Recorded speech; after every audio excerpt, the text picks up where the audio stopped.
Personally, no. Hindi. Hindi po. Hindi po ako pabor.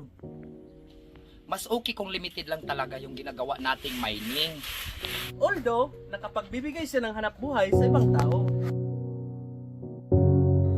Marami sa atin ang di pabor sa mining, pero alam nyo ba na meron tayong tinatawag na responsible mining? Ang mga hawak nating cellphone, laptop, kubyertos at kung ano-ano pa ay ilan lamang ito sa mga bagay na araw-araw nating ginagamit. At kung hindi sa responsableng pagmimina, wala ang mga bagay na ito. Pero ang tanong, ano nga ba ang responsible mining? Itong pagmimina, ang original intent nito ay para sa kabutihan ng tao, ng mundo. Kapag gumagamit ka ng cellphone, ikaw ay sumusuporta sa pagmimina.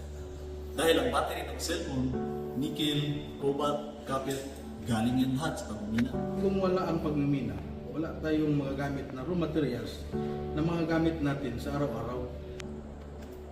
So, kung titingnan mo, lahat ng meron ka galing sa pagmimina. May kasabihan nga kami, everything that is yours, before it was yours, it was mine. Kailangan masiguro na tama ang pagmimina natin. Dapat hindi nakakasira sa komunidad. Sa halip, dapat nakakatulong. Pag iniwan mo na siya, dapat mas maganda at mas maayos siya kaysa nung dinatnan.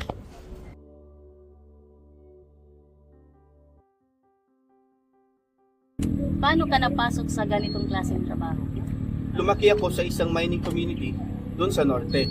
Karamihan ng mga tao doon is ina-educate na nila about mining. Ano yung na-witness mong advantage ng bata ka? Mas relax ang pamumuhay ng mga tao sa loob ng community na may mining. Dahil Nasa programa kasi nila na sinasubsidize yung ibang-ibang needs ng mga tao doon.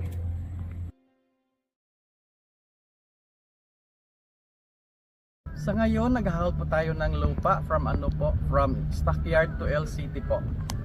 I am a coastal lead man. Nag-a-assist po ako ng loading operation.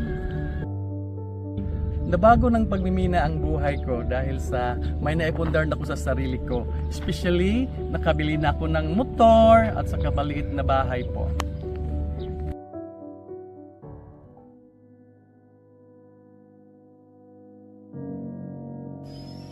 Sa ako, ang mina, nako gayrong tabang. Nakapahimo ako ng bayay.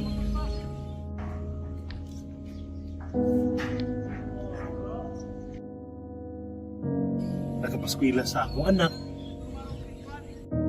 Nako gayrong tabang ang mina sa akong mga.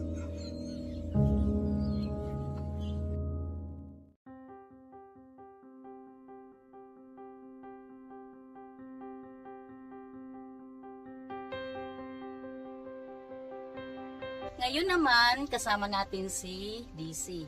Dito siya nagtatrabaho sa mine site. Pero, ang trabaho niya ay, Dump truck driver po. ano sa tingin mo ang kagandahan ng trabaho na ito? Sa totoo lang po, nabigyan niya ang pamilya ko ng financially po. Hindi tulad ng dati, palaging kulang. Ngayon po, pwede ko lang maibigay ang pangangailangan ng anak ko. Ano naman ang maipagpapasalamat mo sa trabaho na ito? Sa totoo lang po, marami po. Kasi po, nang dahil sa mina, natuto ako at nakapagtrabaho, ma'am. At marami po kasi kaming mga babae na nabigyan po ng trabaho. Ang responsableng pagmimina ay ang ating simula tungo sa positibong pagbabago. Ito ay nagbibigay ng pangkabuhayan at sumusuporta sa mga komunidad habang pinapangalagaan ang ating kapaligiran. Sa ating pagunlad, mahalaga na siguraduhin ang pagmimina ay sumusunod sa mga gawi at lahat tayo ay nakikinabang dito, ngayon at sa susunod na henerasyon. Bigyan natin ng busis ang mga minero sa Kongreso. Ito ang bagong lakas ng bagong Pilipinas. Bagong minero!